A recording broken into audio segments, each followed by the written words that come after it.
Hi, I'm Rick Anthony, and welcome to the Someone You Should Know podcast, the podcast that focuses on musicians, authors, and interesting people. We like to say we're making a difference one artist at a time. So sit back, have a cold one, and get ready to meet someone you should know. Joining me on the podcast today is a remarkable singer-songwriter hailing from the Denver area. Last year, she hit the road as part of a duo performing in over 130 venues and festivals across 13 states. And she's going to even do more this year. Talk about that. She's got an impressive musical career, but she's also shaping the next generation of musicians in a public school setting. She's Angela Perry. Angela, welcome aboard. Hi, how are you? So glad to have you on the podcast here. And I love to start with the humble beginnings as far as that goes. You grew up where, and what was your why for becoming a performer? I grew up in Kansas, so I'm a Kansas native, and I have a daughter, and I had her when I was 14 years old. So I went through high school with my daughter, and my parents were really supportive, and I went to college, and my parents supported me through all of that. And I was playing music the whole time. I started playing music when I was about 5. I used to write my own music, and I would sing it. My grandmother lived all the time, and I played piano. So I'm primarily a piano player as well.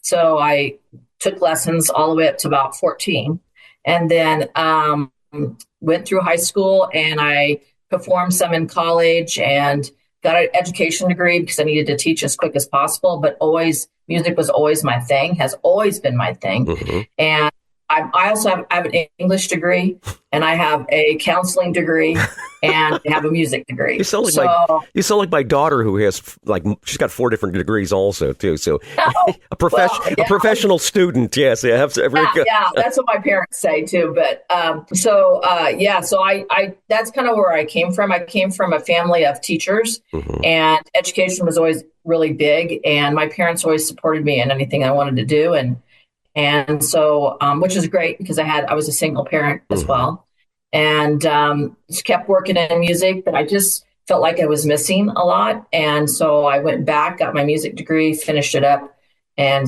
started working on music and teaching music and singing, songwriting, et cetera, et cetera. Wonderful, wonderful. How about musical influences? Who are some of your musical influences? I love Bonnie Raitt, is one of my favorites. And of course, Stevie Nicks, I think she's the queen. Mm-hmm. I also like Cher. I mean, that's kind of a crazy little setup there, but I just love they're very independent. Helen Reddy was always one of my influences as well. She was a single parent as well, and published her own music, did her own thing. And even Bobby Gentry, which I did. You're naming some of my all-time favorites here, by the way, too. You have a motto called Dare to Be Different. Can you unpack that for us and tell us what that's all about? So that motto actually is I'm trying to encourage all women, but everybody in general, to dare to get out of their comfort zone mm-hmm. and to try to do just something different. I see it all the time. I have, since I've traveled this year, I traveled 15 states. Last year was 13 states. This year was 15 states by myself. I'm not with my partner anymore, singing. And so I have seen a lot. And I just feel like people just need to be encouraged to get out of their comfort zone and try to do something different to change the world, to make the world just a better place. Wonderful. I love that idea. It sure beats what I used to have on the radio. There was a segment called Dare to Be Stupid. That was all those stories from the Weekly World News where, hey, such and such, swallowed an eggplant or something like that. Just one of those weird stories and such like that. So I applaud you for Dare to Be Different. And one of your first big moments that you had was performing at Discovery Days at Thermopolis Hot Springs Park. Can you tell us how that changed your career as far as that goes? I mean, that was kind of like a jumping off point, wasn't it? Well, it festivals this year, so it was 4 festivals I did. I also did one at Ozone Music Festival in New Orleans, which is also another huge jumping part. Performed at Rocky Mountain at the Red Lodge in Montana. Uh-huh. That festival too. So those are jumping off points because I feel like I can perform my own original music. I can meet a wide variety of people from all over, which is so fantastic. And then it's just an opportunity for me to engage with people on a different level. And it's just so fantastic to be able to do that. Wonderful. Now, your debut single is called Sunflower Child, and it was a finalist in the Rocky Mountain Songwriter Festival. Can you give us the backstory of that and what it felt like to get that kind of accomplishment? Going back home and visiting a friend in Kansas, and I'm a teacher, right? I'm a former teacher. So I had a student who was suffering from leukemia, and she's 19 years old. And first day of college, she was not feeling well, and she went to the doctor, and she had leukemia in 99% of her body. And so this is right around COVID, right? And so I went back, and one of my friends was talking to me about it, and I said, you know what? I think a great idea would be to do a benefit concert, because they were really struggling for money, insurance, just everything. Right, yes. So I ended up I wrote this song called Sunflower Child because I love sunflowers, but it reminds me, sunflowers are super resilient. And so it reminded me of her resiliency to overcome these huge obstacles. She's in remission right now, by the way. Wonderful. So she's great. She's doing great. But so I wrote this, and we did it for a benefit concert. And then I put it out on the airwaves. And then when Ukraine happened, their national flower is the sunflower. Wonderful. And so I also gave it to them as well as to do that.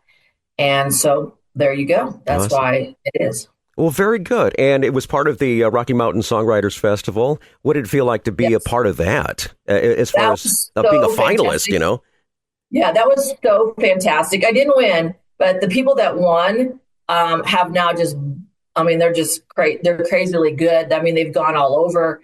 They've played and performed everywhere. They are rising stars. Which is Gold Pine. Gold Pine is one that won. But it was just such a great experience all over. I got to meet fantastic songwriters. I was engaged with other people as far as talking to them, learning the tricks and the trades. It was awesome. It was so awesome. Wonderful. It changed my perspective on everything. All right, very good. Let's feature that song right now, Sunflower Child, from today's podcast guest, Angela Perry.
Great tune right there. That is called Sunflower Child from Angela Perry. Angela's my guest this time on the Someone You Should Know podcast.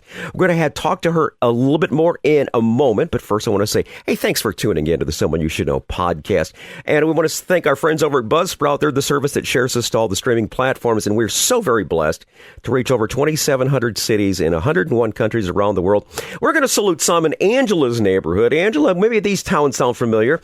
Greeley, Boulder, Denver, Parker, Castle Rock, Golden, Woodland Park, Colorado Springs, and the fine men and women at Space Base Delta 2, located at Buckley Space Force Base. Thanks so much for tuning in to the Someone You Should Know podcast, heard wherever quality streaming audio is available. Thanks for listening. We're talking to Angela Perry.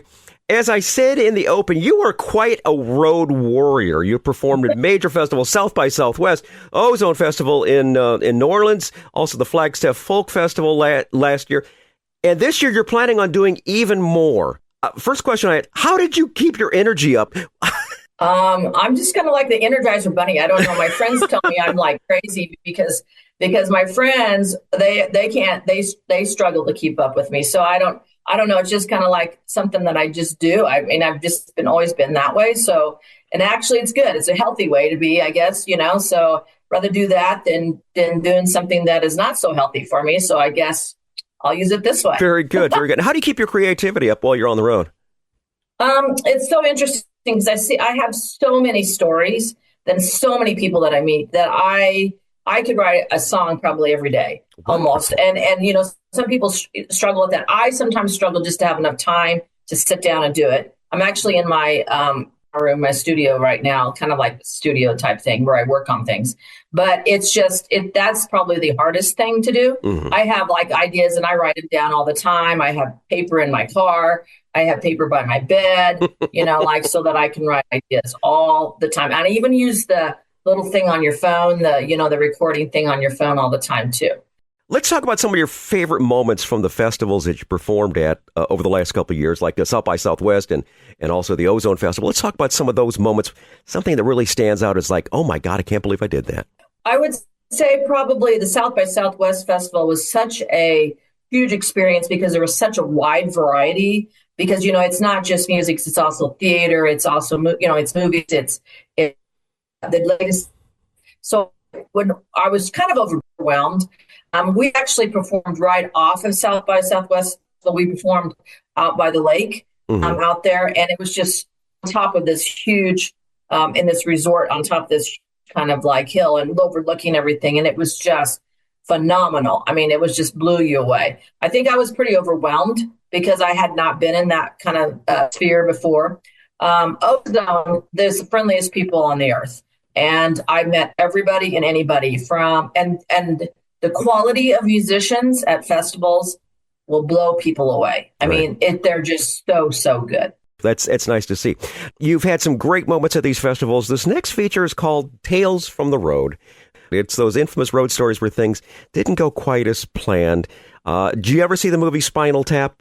That's kind of like what we're looking for as far as that goes. So in your years of performing now in all these different venues and all these different places, and even in the classroom, something that didn't go quite as planned, what would you say would be your tales from the road, Angela? Oh, I have so many. Being stuck in a blizzard on I-80 and watching, we performed and we were performing, this is last year, performing, and I have a little truck. And all the equipment's in the back of the truck. I have a canopy, canvas cover and everything. And we performed, and they said, "Oh, the weather's starting to get bad." If you've ever been on I-80 in Wyoming, it's like you never know. I call it the Bermuda Triangle because you never know from one because it crosses the Continental Divide twice. And so in between those two sections, it's the weirdest weather I've ever seen in my life. It doesn't matter what time of the year it is. And so we get finished performing. It's 4:00 in the afternoon and get finished performing. And we take off and go, well, we got to hurry up and get home. Got to hurry up and get home. Didn't have, because I wasn't going to stay another night in a hotel. We had stayed at 2 nights in a hotel already. Come back and we hit the spot and it was like trucks, semi trucks were coming off the highway, a road, and they were sliding down and you watched them slide sideways and you just had to go around them. And so at that time I was with the individual I was singing with, they would say, we couldn't even see the road. So they would say, here's the mile marker. We would look for the next mile marker so that we wasn't going off the road. So that was one of the hairiest times I've ever, and it took me 7 hours to get home. Jeez. On a 2-hour trip. Yeah, a 2 to 3 hour trip. Wow, that's an interesting one. Crazy. Especially being right along the Front Range. When I was in Colorado Springs, all I had to do was walk down to the end of the block to pick up my son from school, and it was such a whiteout. I couldn't tell you if I was going east, west, south, north. You lose all spatial orientation. And, yeah. And that's and then this just happened to me like 2 weeks ago. I also, and I didn't really tell you this, I also, like, I do venues and festivals, but during the day, I also do assisted living facilities. And that's one of my huge, and I will plug that pretty hard today, because that's one of my huge things that I do. And so I was doing it for Christmas, this just like pre-Christmas here. And I got locked out of the facility halfway, like I'm done. I have all my people were there. And I'm loading up my vehicle, and I didn't take my keys out. That was the dumbest thing first. I didn't take my keys and didn't have my phone because I took my piano out first, and I got locked out. And I mean, like, and there's nobody is helping me, right? So because I'm by myself. Everybody's went their own way, and this is in the evening time. There was an emergency button on the side. I had to hit the emergency button. The police were called, and the police called on me and everything. And so the police came, and then I see a worker in the distance, and I'm banging on the window, trying to get in. She finally let me in, and I was able to get my equipment. But I didn't have my keys. I didn't have my phone. I couldn't even get into my truck. Oh, dear Lord. It was like this thing. So that just happened to me 2 weeks ago. So note to self, keys and phone go out first. Very good. Always. And that's one of the nice things that's one of the nice things about these tales from the road is it's always a learning experience. You can look back on it and smile and say, I survived that. I can survive just about anything. And over a glass of wine or something like that, it's nice to share that story. But at the moment, it was like, oh my gosh, how am I going to get through this? Let's talk about and I didn't have my coat. I didn't have my coat or anything. I had nothing. So I was out there in the cold going, okay, this is the dumbest thing you've done in a while. So, but anyway, I got through it, but I was going, note to self, this is what you need to make sure you do the next time. Very good. Thanks for entertaining all the people in those assisted living areas too. It's sometimes their lives can be very, very dull, and to see someone like you coming in there who can perform and have a wonderful time. So thank you very much for doing that. Do appreciate you doing that. Let's talk about your most recent single, Back With Me Again. Can you give us the backstory on Back With Me Again? So that song was written in Rock Springs, Wyoming, at the Applebee's, waiting on a gig, and stopped at the Applebee's to get something to eat. And I've had this idea for a while. And so I I didn't even have any paper with me or pencil or anything, because I walked in there to get something to eat right before the gig. So I got to get this written down. So I asked the waitress for paper and pen. And so she gave me receipt paper and napkins, because she didn't have anything else, and a pen that she was writing with, an extra one. And I wrote this song, and then came home and put it together. And the individual that I was out performing with, ended up putting things on this as well. And so that's how that song got written. Great story. I love that. I love it. Well, let's play that song right now. Here's Back With Me Again from today's Someone You Should Know podcast guest, Angela Perry.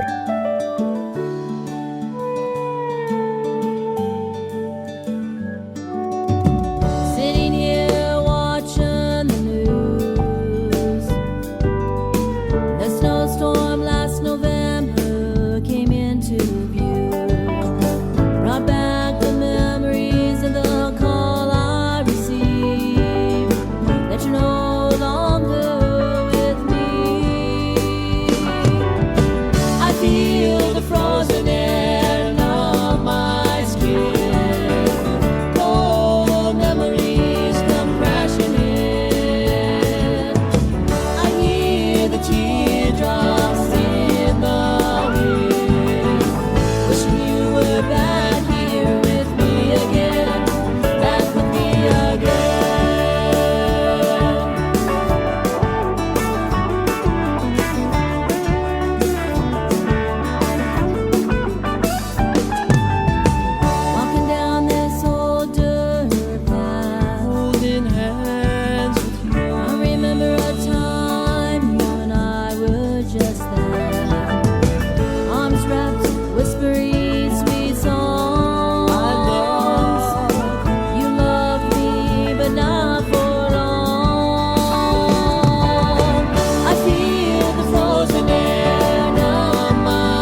back with me again. That's exactly what you are. You're back with me again here on the Someone You Should Know podcast. Angela Perry's our guest.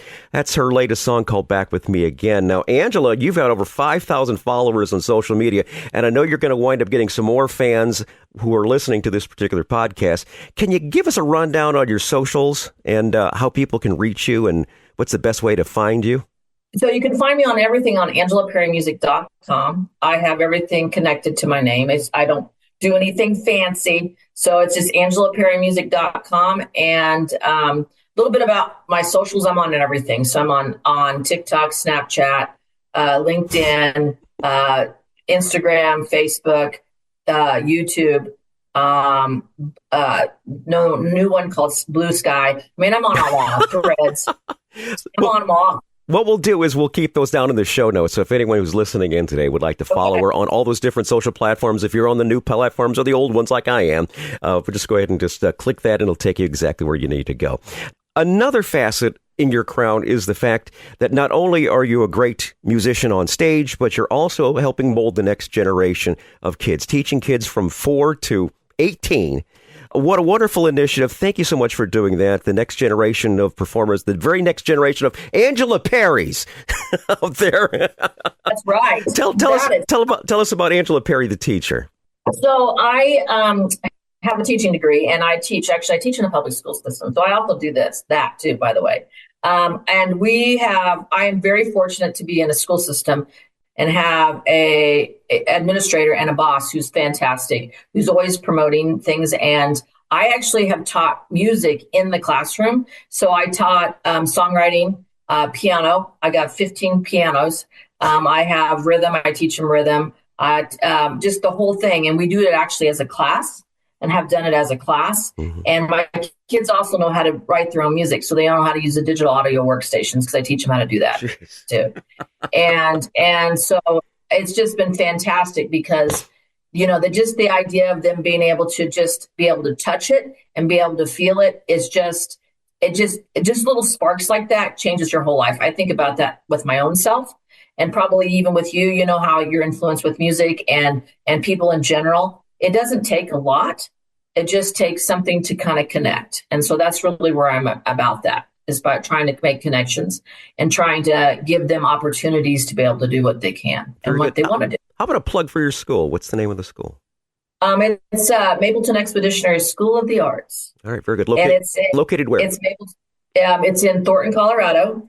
And it's just a small school district. It's Mapleton School District. But it's just a fantastic place to work. Awesome. Very good. I have a soft spot in my heart for the military and first responders and teachers.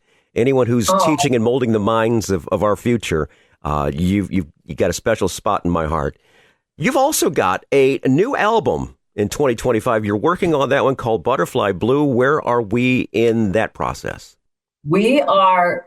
I'm done with my vocals. I have one song to finish on my vocals on it, but we are just waiting on strings and a guitar. And then we'll probably have it all together. All their other components are put together. We'll work on mixing it. So I'm hoping for late spring that we'll start to do what we call the waterfall effect and start dropping, and then I'll drop the entire thing in. But that's really what I'm promoting this year. I'm really going to, as I go out, and I'm really going to be promoting that the entire year. So when that does come out, please let us know because we'd like to update everyone on your progress and such, and maybe have you back on a little bit later in the year. That would be awesome. That would be fantastic. Very good. We're speaking with Angela Perry. She's been our guest this time on the Someone You Should Know podcast. Once again, you've been a delight to be on the show. I wish you nothing but the best for 2025. And please stay in touch. We'd love to find out a little bit more about our future musicians that are coming out of your school district that we should be on the lookout for. Okay. Hi, this is Rick Anthony, thanking you again for listening to this episode of Someone You Should Know. Now, if you're an aspiring musician or an established musician that's looking for a little exposure, I invite you to drop us a line at someoneyoushouldknowpodcast@gmail.com. That's someoneyoushouldknowpodcast@gmail.com. Also, I invite you to tell a friend about the Someone You Should Know podcast. I thank you for tuning in this time, and I invite you to check us out next time on the Someone You Should Know podcast, because you never know who's going to show up. Until next time, remember, God loves you, and so do I.